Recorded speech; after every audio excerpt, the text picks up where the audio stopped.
मुगलों के जबड़े से शेर की छलांग। साल था 1666। पुरंदर की संधि हो चुकी थी। शिवाजी महाराज और मुगलों के बीच में मुगलों के प्रतिनिधि थे मिर्जा राजा जयसिंह। उनकी बातों में आकर सह्याद्री का यह शेर औरंगजेब के दरबार में जाने को तैयार था। यह कोई साधारण यात्रा नहीं थी, यह साक्षात मृत्यु के जबड़े में हाथ डालने जैसा था। लेकिन शिवाजी महाराज को देखना था, उन्हें देखना था कि यह दिल्ली का बादशाह आखिर है कैसा, उसकी कितनी ताकत है, उसकी गहराई कितनी है। महाराज निकल पड़े। साथ में थे 9 साल के युवराज संभाजी राजे और मुट्ठी भर जाबाज मावले। 12 मई 1666 आगरा का दीवाने खास। औरंगजेब का 50वां जन्मदिन। दरबार सजा हुआ था अहंकार और दौलत की चमक से।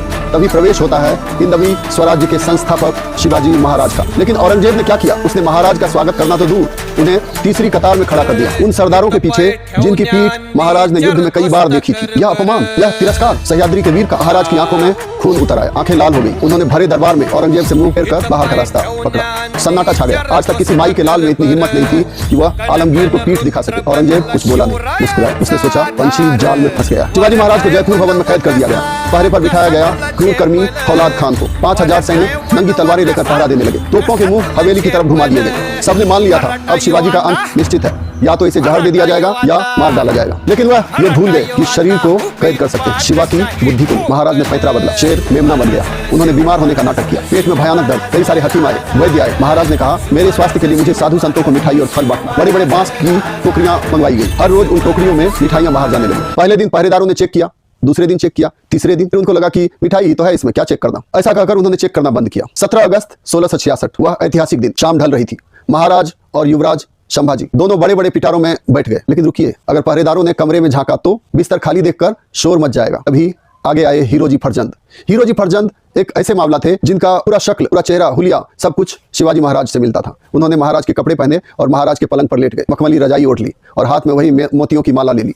नीचे फर्श पर बैठा मदारी मेहतर जो उनके पैर दबाने का नाटक कर रहा था। टोकरियां उठी, पहरेदारों ने हाथ हिलाकर जाने दिया। आगरा की भीड़ भाड़ वाली गलियों से होते हुए मुगलों की लाखों की फौज की नाक के नीचे से शिवाजी महाराज निकल गए। यहाँ पर स्वामी भक्ति और स्वराज्य भक्ति की मिसाल हीरोजी फरजंद ने पूरी की। पूरी रात और अगला पूरा दिन वो मौत की सेज पर लेटे रहे। जब भी पहरेदार पूछते मदारी कहता चोर मत करो, महाराज को बहुत दर्द है, अभी दवाई लेकर सोए। सोचिए उस स्वामी भक्ति की, उस राष्ट्रनिष्ठा की। वे जानते थे कि जब भेद खुलेगा तो औरंगजेब उनकी बोटी बोटी नोच लेगा। फिर भी वे अपने राजा के लिए काल बनकर लेटे रहे। 24 घंटे बाद जब भेद खुला तब तक पक्षी उड़ चुका था। औरंगजेब गुस्से से पागल हो गया। उसने अपना सिर पीट लिया। जासूस चारों ओर दौड़ाए गए। लेकिन महाराज दक्षिण की तरफ गए ही नहीं।